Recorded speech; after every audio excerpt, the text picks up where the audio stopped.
Hi everyone, welcome to our channel. और आप लोगों की हैवी डिमांड पर मैं लेकर के आ गई हूँ आप लोगों के chapter wise previous year question. और आप लोगों को ये वीडियो देखना बहुत ज़्यादा ज़रूरी है। हर वीडियो के बाद मुझे ये फीडबैक जरूर देना कि आपको सेशन कैसे लग रहे हैं, आपके लिए ये हेल्पफुल है या नहीं है, ताकि मैं आपके लिए रेगुलर बेसिस पर सेशन लेकर के आ पाऊँ। टीचर्स आपके लिए बहुत मेहनत कर रहे हैं बेटा। It takes a lot of time to bring out all the questions, ठीक है, जो आपके एग्जाम्स में आए हुए हैं और आपको वो करवाना। तो ये चैप्टर वाइज क्वेश्चन हर एक बच्चे के लिए पढ़ना जरूरी है, इसे पढ़ना बिल्कुल भी मत भूलना। So the chapter name is the last lesson written by Alphonse Daudet. So let's start with this. सबसे पहले हम हमारा पहला क्वेश्चन देखेंगे कि क्या लिखा हुआ है, उसके बाद हम कंटिन्यू करेंगे आगे। सो फर्स्ट क्वेश्चन हमारे यहाँ पर जो दिया गया है वो है Franz didn't learn French, whom did M Hamel blame. तो फ्रांस ने अपना फ्रेंच लेसन लर्न नहीं किया है, इसके लिए एम हैमिल ने किसको ब्लेम किया? ऑब्वियसली उन्होंने फ्रांस को तो ब्लेम बिल्कुल भी नहीं किया। तो आप यहाँ पर क्या लिखोगे? M Hamel didn't blame Franz for not learning but his parents who were not anxious to have him learn. तो आप सबसे पहले लिखोगे उन्होंने फ्रांस को ब्लेम नहीं किया, ये पहला की पॉइंटर है ना। और ब्लेम किसको किया? उनके पेरेंट्स को। क्यों ब्लेम किया? क्योंकि उनके हिसाब से कि वो इतने एंशियस नहीं थे, इतने चिंतित नहीं थे कि वो उनको पढ़ाने के लिए भेजते, ठीक है ना। तो उनको लगता है कि पेरेंट्स अगर कंसर्न हो बच्चों को कमाई से ज़्यादा वो ये सोचे कि बच्चे पढ़ेंगे लिखेंगे तो अच्छा करेंगे, ये नहीं सोचते पेरेंट्स उनके हिसाब से, इसी वजह से वो उन्हें पढ़ने के लिए नहीं भेजते। Instead they wanted him to work on a farm और at the mill to earn money. उनके हिसाब से पेरेंट्स सोचते हैं कि काम ज़्यादा बेहतर चीज़ है, काम कर लो फार्म में या फिर मिल चले जाओ पैसा कमाने के लिए। इवन ही ब्लेम्ड हिमसेल्फ, कई बार वो अपने आप को भी ब्लेम करते हैं कि जब उन्हें बच्चों को पढ़ाना था तो वो उन्हें दूसरी एक्टिविटीज़ में लगा देते थे। तो वो अपने आप को ब्लेम कर रहे हैं कि वो उन्हें कहाँ भेज देते थे? To water the flowers instead of learning and declaring holiday when he wanted to go for fishing.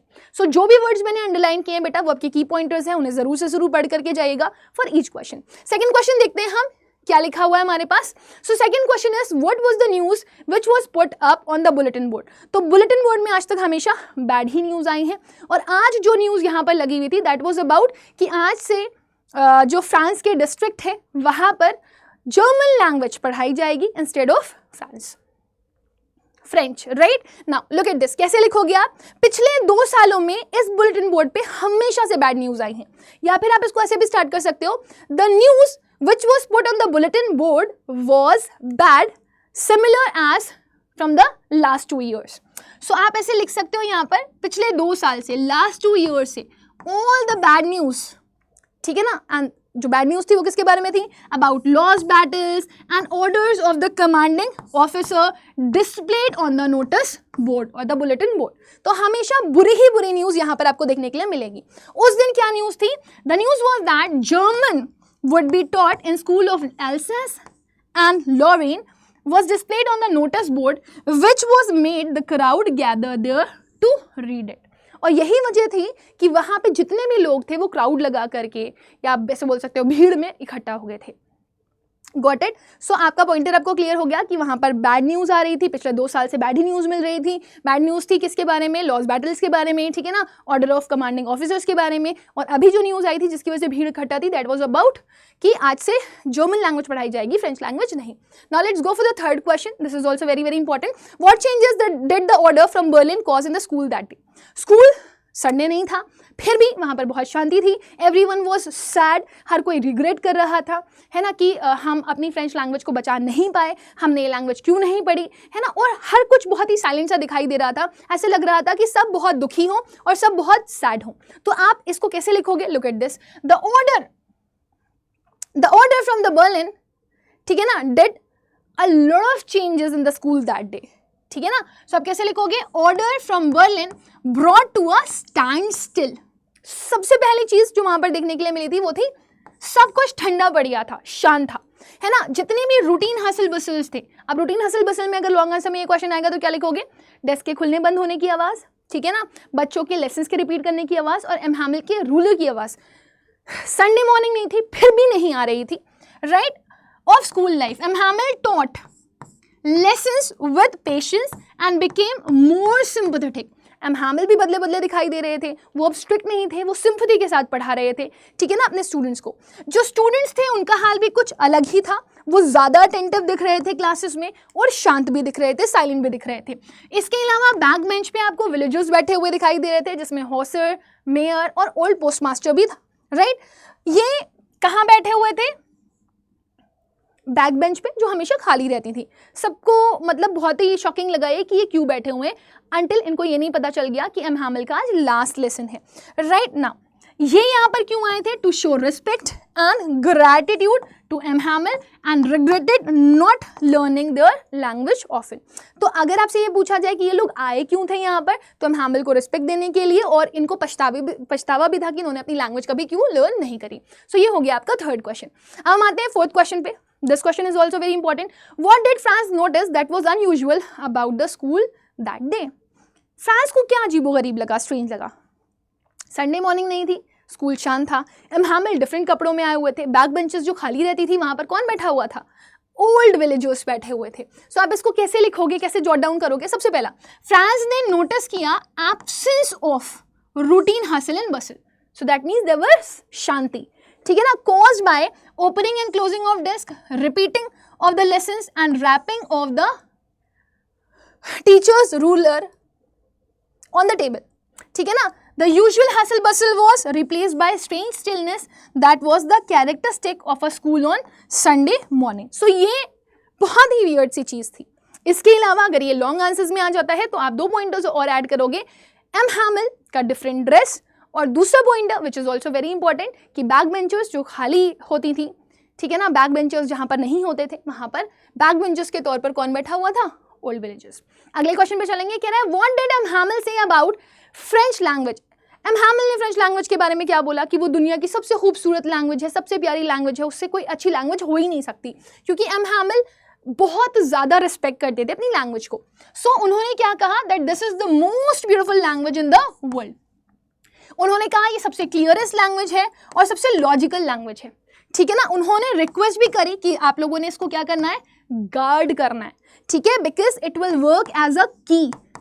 आप जिस स्लेवरी के चंगुल में फंस गए हो ना, आज जर्मन्स आपके ऊपर रूल कर रहे हैं ना, अगर आपने अपनी लैंग्वेज को सेफ गार्ड कर लिया तो ये आपके लिए एक चाबी की तरह काम करेगी जो स्लेवरी के ताले को खोलेगी, so that they could be united and fight back for their freedom. तो एम हैमिल कहने लगे मैं तो जा रहा हूँ, लेकिन तुम लोगों को अपने लिए खुद फाइट करना है। अगले क्वेश्चन पे चलेंगे। अगला क्वेश्चन देखेंगे, कह रहा है what was more tempting to Franz rather than going to school. Franz के लिए ज़्यादा टेम्पटिंग क्या था? बाहर का एनवायरनमेंट है ना, जो बाहर चीज़ें चल रही थी वो सब कुछ उससे ज़्यादा टेम्पटिंग लग रही थी रादर देन व्हाट? वो ही बोरिंग लेसन फ्रेंच लैंग्वेज का, जो उसे बिल्कुल भी पसंद नहीं था। तो आप इसको कैसे लिखोगे? फ्रांस को कभी से ही इंटरेस्ट नहीं था, ठीक है ना, फ्रेंच लैंग्वेज में, और उस दिन तो उसने पार्टिसिपल वाला लेक्चर भी प्रिपेयर नहीं किया था। तो Franz was not prepared with participles and was late for the school. अब पार्टिसिपल्स है क्या? जैसे तो आपकी ग्रामर होती है, ग्रामर में चैप्टर्स होते हैं जेरेंट पार्टिसिपल, वैसे ही फ्रेंच लैंग्वेज में भी पार्टिसिपल चैप्टर हो सकता है। तो उसे ना लग रहा था कि स्कूल जाएगा, वो हो सकता है टीचर की डांट खाए, इससे बेटर ये है कि वो बाहर का नज़ारा ले। तो उसे ना वार्म और ब्राइट वेदर अच्छा लग रहा था, बर्ड्स की चॉर्पिंग्स यानी कि साउंड्स अच्छे लग रहे थे, या जो चिड़िया चहचहा रही थी वो अच्छा लग रहा था, और प्रशियन सोल्जर्स की जो ड्रिल थी वो ज़्यादा एक्साइटिंग लग रही थी। इसी वजह से वो आराम से स्कूल जा रहा था, और यही वजह थी कि वो लेट भी हो गया था। यही सेम क्वेश्चन का आंसर आप इसमें भी लिख सकते हो। जैसे सपोज अगर आपसे ये क्वेश्चन पूछा जाता है कि फ्रांस लेट क्यों हो गया था स्कूल के लिए, तो पहली चीज़ तो उसने पार्टिसिपल्स पढ़े नहीं थे, और दूसरा वो बाहर एनवायरनमेंट में ज़्यादा बिजी था रादर देन स्कूल जाना उसे कम अट्रैक्टिव लग रहा था। यही वजह थी कि वो उस दिन स्कूल लेट से पहुंचा। अगला क्वेश्चन है आपका, what was narrator's greatest fear as he move towards the school. Narrator यानी कि फ्रांस। तो आपको सबसे पहले बताना पड़ेगा whose narrator. Narrator is Franz. Franz क्यों डरा हुआ था? क्योंकि उसने एम हैमिल का दिया हुआ फ्रेंच लैंग्वेज का पार्टिसिपल चैप्टर नहीं पढ़ा हुआ था। उसे लग रहा था कि कहीं ऐसा ना हो कि उसको टीचर डांटे, राइट? तो ये उसका सबसे बड़ा फियर था और वो इसी से ही बचना चाहता था। So Franz had started late for school. Franz school के लिए लेट हो गया था, ठीक है ना, and was afraid of being scolded. उसे डर था कि कहीं ऐसा ना हो कि उसे डांटा जाए, ठीक है ना। His fear gripped him further for he was also अनप्रिपेयर्ड। दूसरा उसका सबसे बड़ा दुख ये था कि उसने अपने चैप्टर को अच्छे से प्रिपेयर नहीं किया था। He had not learned the rules of participles as instructed by the teacher. Teacher कौन है? M Hamel. Thus dreaded the teachers anger. तो उसको डरा रहा था अंदर ही अंदर मन में एक खतरनाक सा डर जो कि एम हैमिल के डांटने का था, राइट? तो आपके की पॉइंटर्स आपके सामने हैं। पहला वो लेट हो गया था, दूसरा उसे डर था कि लेट होने के लिए डांटा जाएगा, दूसरा उसे पार्टिसिपल्स नहीं लर्न था, तो उसे ये भी डर था कि एम हैमिल उसे इसके लिए भी डांट सकते हैं। अगले क्वेश्चन पे चलेंगे। अगला क्वेश्चन है Franz thinks will they make them sing in German even the pigeons, what does this tell us about the attitude of Frenchman. फ्रांस ने बोला, एक्चुअली क्या था ना, सब लोग क्लासरूम में बैठे हुए थे, इतने में ऊपर ना पिजन्स के ऐसे कुछ कुरेदने की आवाज़ आती है छत से। तो फ्रांस इतना सैड होता है कि उसे लगता है कि बाप रे जर्मन्स कितने ओवर रूली हैं। क्या अब ये होगा कि ये लोग ज़बरदस्ती मतलब पिजन्स को भी बोलेंगे कि तुम भी फ्रेंच लैंग्वेज पढ़ो, क्या इतनी डोमिनेंस है? तो वही क्वेश्चन आपसे पूछा जा रहा है यहाँ पर कि विल दे मेक देम कौन है? पिजन्स, उनको भी बोलेंगे कि जर्मन गाओ, राइट। तो इससे फ्रेंचमैन का किस तरह का एटीट्यूड पता चलता है, ये आपसे पूछा जा रहा है। तो आपको ये पता चलेगा कि उन्हें कितनी नफरत थी, ठीक है ना, वो कितना अगेंस्ट थे जर्मन्स के। सो ये क्या शो करता है, the Frenchman were full of hatred and desperation against the Germans. They were desperate about that कि इनको यहाँ पे नहीं रहने देना, जबकि जर्मन्स ने क्या किया था, फ्रांस को हरा दिया था। बिसाइड दे फियर्ड जर्मन एट्रोसिटीज, ठीक है ना, कि मतलब जर्मन्स आ गए हैं तो वो कितनी सारी दिक्कतें लेकर के आएंगे। They thought that they would be forced to read German and no one would be spared. मतलब यहाँ पर फ्रांस ये कहना चाह रहा है कि हम लोग को ज़बरदस्ती जर्मन लैंग्वेज पढ़ाई जाएगी और किसी को भी नहीं छोड़ा जाएगा, ज़बरदस्ती डोमिनेट किया जाएगा। तो कितनी डोमिनेंस जर्मन्स यहाँ पर शो कर सकते हैं, ये दिखाया गया था। और कहीं ना कहीं ये फ्रेंचमैन का आप नफरत भी बोल दो और डर भी था। नेक्स्ट क्वेश्चन है why did M Hamel say farewell to his students and the people of the town. देखो एमहामिल ने फेयरवेल क्यों बोला, क्योंकि ये उनका लास्ट डे था, है ना। क्यों लास्ट डे था, क्योंकि अब जो फ्रांस का स्कूल है, ठीक है ना, डिस्ट्रिक्ट के जो स्कूल्स है वहाँ पर जर्मन लैंग्वेज पढ़ाई जाएगी। तो फ्रेंच टीचर का क्या काम, तो एमहामिल का आखिरी दिन था, उन्हें अब यहाँ पर जाना था, अब यहाँ पर वो और नहीं रुक सकते थे, ठीक है ना। तो आप इसको कैसे लिखोगे, how did M Hamel say farewell to his students and the people of the town. उन्होंने अपना बहुत अच्छे से क्लास लिया, बहुत अच्छे से पढ़ाया और जाते जाते लैंग्वेज की इंपॉर्टेंस बताई और इसके साथ साथ उन्होंने उन लोगों को ये रियलाइज़ करवाया कि देखो तुम लोग को यहाँ पर ज़रूर रिग्रेट हो रहा होगा कि तुमने अपनी लैंग्वेज को क्या किया है, खो दिया है। अब तुम ही हो जो अपनी लैंग्वेज को बचा सकते हो और अगर तुम्हें इसको बचाना है तो तुम्हें अपनी लैंग्वेज सीखनी पड़ेगी, एकजुट होना पड़ेगा। So at the end of the last lesson M Hamel stood up, वो खड़े हो गए, है ना, बोर्ड के ऊपर लीन हो गए। उन्होंने ये भी लिखा हुआ था विव ला फ्रांस, यानी कि फ्रांस जुग जुग जियो। सो उन्होंने खड़े होकर के सबको क्या बोला, फेयरवेल बोला, गुड बाय बोला, ठीक है ना, and the people of the town also and the students also. He tried to speak, वो बोलने की कोशिश कर रहे थे, बट उनका जो ओवरवेलमिंग इमोशन था वो इतना होता नहीं, जब हम रो रहे होते हैं बहुत ज़्यादा अंदर से तो हमारा गला भर आता है। तो एमहामिल इतने इमोशनल हो गए थे कि पूरी क्लास लेने के बाद जब उनको फेयरवेल देने का टाइम आया तो वो अपनी सीट पर से उठे, खड़े हुए, खड़े होने के बाद वो बोलने की कोशिश कर रहे थे लेकिन उनका गला इतना भरा हुआ था कि वो कुछ बोल नहीं पा रहे थे। He then wrote as large as he could write on the board. तो उन्होंने बड़ा बड़ा मतलब अपनी फीलिंग्स कहाँ लिखी, बोर्ड के ऊपर, और वो फीलिंग्स क्या थी, विव ला फ्रांस, ठीक है ना। Then he dismiss the class with a gesture with his hand.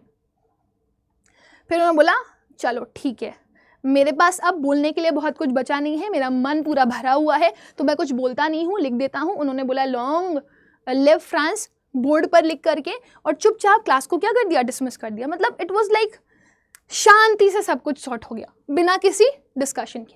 आगे आओगे आप 10th वाले क्वेश्चन पर। तो 10th में पूछा गया है what made M Hamel cry towards the end of the lesson.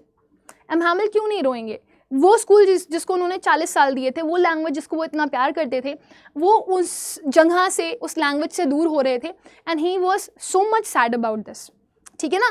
तो एमहामिल ने फ्रेंच लैंग्वेज उस स्कूल में 40 साल पढ़ाई, ठीक है ना। वो इमोशनली अटैच हो चुके थे, किससे, स्कूल से भी और स्कूल से जुड़ी हर चीज़ से, everything about it. He was really heart broken, उनका मन टूटा हुआ था, ठीक है ना, जब वो ये सारी चीज़ें छोड़ रहे थे। इसके साथ साथ his own predicament reminded him that his country would soon lose its independence. जिस तरह का उनका बिहेवियर था वहाँ पर, वो साफ साफ उसको देख करके लग रहा था कि उनकी कंट्री आज़ादी खो रही है ना। तो उनका जो बिहेवियर था वो रिमाइंड करवा रहा था कि जो कंट्री है वो अपनी इंडिपेंडेंस को खोने वाली है। All this made him cry towards the end of the last lesson. ये सब कुछ उन्हें रुला रहा था, बार बार इस चीज़ के बारे में रीथिंक करना उनको क्या कर रहा था, रुला रहा था। ये हो गया आपका 10th क्वेश्चन। 11th पे आएंगे हम। 11th क्वेश्चन देखिए क्या लिखा हुआ है। Who did M Hamel blame when Franz was unable to answer a question on French participle. तो एम हैमिल किसको ब्लेम करते हैं? क्या एम हैमिल ब्लेम करते हैं कि यू आर रॉन्ग? नहीं, वो बोलते हैं कि तुम्हारे पेरेंट्स की गलती है कि वो हमेशा निगलेक्टेड रहे, तुम्हें कभी पढ़ने की तरफ उन्होंने रूबरू करवाया ही नहीं, है ना। तो एम हैमिल ब्लेम किसको करते हैं? पेरेंट्स को, ठीक है ना, कि उन्होंने इग्नोर किया बच्चों को पढ़ाना लिखाना, है ना। वो कहते हैं फ्रांस जैसे बहुत सारे बच्चे हैं जो पढ़ लिख नहीं पाते क्योंकि उनके मम्मी पापा उन्हें काम पर भेजना पसंद करते हैं, उनसे पैसे कमाना पसंद करते हैं। They wanted them to go for work and earn some money instead of focusing on education. M Hamel also blamed himself. M Hamel खुद को भी बोलते हैं कि मैं भी गलत हूँ, क्योंकि जब मुझे तुम लोग को पढ़ाना चाहिए था तो मैं तुम्हें दूसरे कामों पर भेज देता था। सो एम हैमिल दो मेजर लोगों को जो यहाँ पर क्रिटिसाइज करते हैं वो उनके पेरेंट्स और मतलब एक होता नहीं है बच्चों की जिम्मेदारी थोड़ी होती है पढ़ना लिखना, बच्चों को तो ये जिम्मेदारी डाली जाती है और डालता कौन है? पेरेंट्स या फिर टीचर्स। अगला question, Prussian put a ban on the French language, people realise the importance of holding on to their mother tongue. अब आपको इसके बारे में ना डिस्कस करना है, इसके बारे में थोड़ा सा इसको एक्सप्लेन करना है, तो आप कैसे करोगे? प्रशियंस यहाँ पर आपका जर्मन्स है, आपको पता है जर्मन और फ्रांस के बीच में वॉर हुआ था और वॉर में फ्रांस हार गया था, जर्मन्स जीत गए थे। अब जर्मन्स डोमिनेट करेंगे ऑब्वियसली, ठीक है ना, फ्रांस को, ठीक है ना, या फिर फ्रेंच पीपल को। तो अब वहाँ के जितने भी स्कूल हैं वहाँ पर आपको फ्रेंच लैंग्वेज नहीं पढ़ाई जाएगी, जर्मन लैंग्वेज पढ़ाई जाएगी, ठीक है ना। और जब लोगों को ये पता चलता है तो उन्हें अचानक से मन में अपनी लैंग्वेज की प्रति इंपॉर्टेंस फील होने लगती है और ये सब उन्हें रियलाइज कौन करवा रहा होता है? M Hamel. तो आप इसको लिखोगे कैसे वो देख लो। M Hamel was considered strict. M Hamel को कैसा कंसिडर किया जाता था? कि वो स्ट्रिक्ट है। And the classes work given by him were not taken seriously. कोई उनके काम को सीरियसली लेता ही नहीं था। After the invasion of France, ठीक है ना, the German language was banned. जैसे ही, ध्यान रखिएगा कि बहुत इंपॉर्टेंट चीज जो यहां पर हुई है वो क्या है? जर्मन लैंग्वेज के आने के बाद आपकी जो फ्रेंच लैंग्वेज है उसको क्या कर दिया गया है? बैन कर दिया गया है। The realisation that they may never have the opportunity to learn German again serve to underscore the importance of the lessons they received and the role that M. Hamil played in their lives. The story serves as a reminder of the importance of cherishing and appreciating the opportunity we have in life rather than taking them for granted. ये थोड़ा सा उल्टा हो गया, इसको हम सीधा कर लेंगे, ठीक है ना।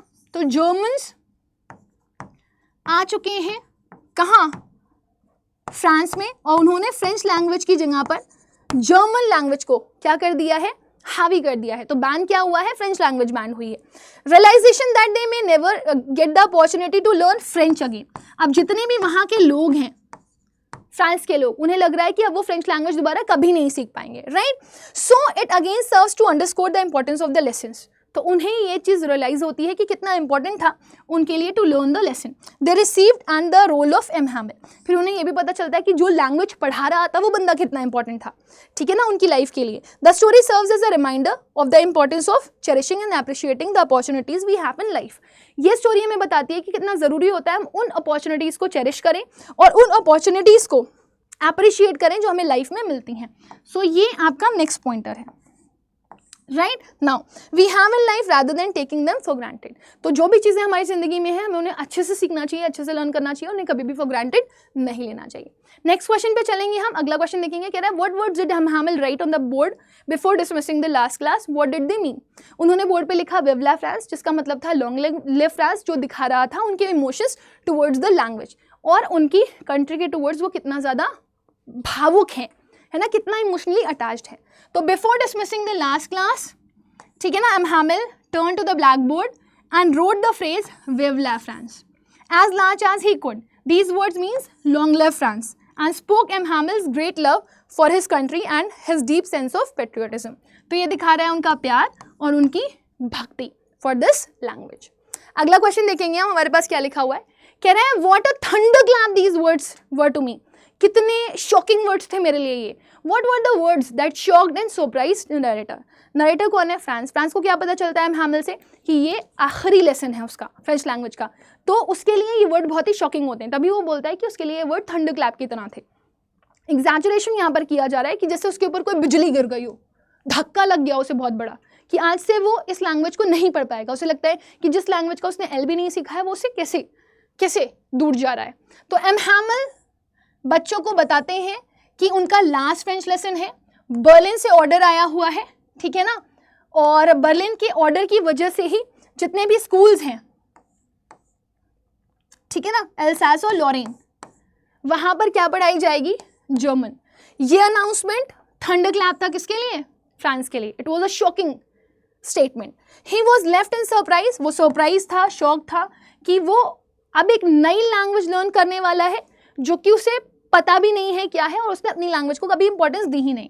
To learn a new master was going to arrive next day and they would learn German instead of their mother tongue. तो वो बहुत हैरान था कि आज से उसकी जो फ्रेंच टीचर है वो जा रहे हैं और जर्मन टीचर आएंगे जिनको वो जानता भी नहीं है, और वो तो उस टीचर से प्यार करता है जो टीचर उसको उसकी लैंग्वेज सिखाते हैं, वो टीचर से प्यार करता है जो कि उसकी लैंग्वेज की इंपॉर्टेंस उसे बता रहे हैं।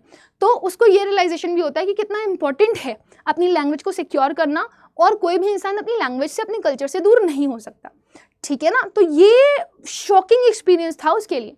Last one is how was the seen in the school in the morning of the last lesson different from that other days.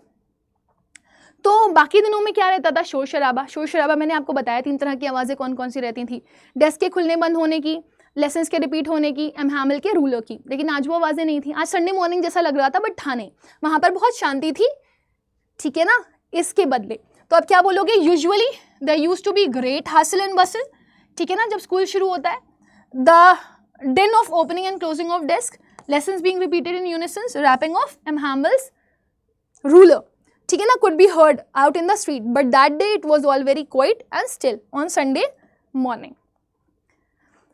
तो आज बहुत शांति थी जैसे कि संडे मॉर्निंग को होती है। इसी के साथ आपका ये जो चैप्टर है बेटा, ये पूरा का पूरा कंप्लीट हो जाता है with the most important PYQs। अगले सेशन में मैं आऊँगी नेक्स्ट चैप्टर के क्वेश्चंस के साथ। अगर आपको ये क्वेश्चंस चाहिए हैं और आपको चाहिए कि ये सीरीज कंटिन्यू चलती रहे तो प्लीज़ मुझे after the video comment section में फीडबैक ज़रूर देना, और ये ज़रूर बताना कि आपको ये सेशन कैसा लगा। बाकी जो करेक्शन है उसको मैं करेक्ट करके आपको PDF के फॉर्म में दे दूँगी। तब तक के लिए bye bye, take care, God bless you all and lots of love.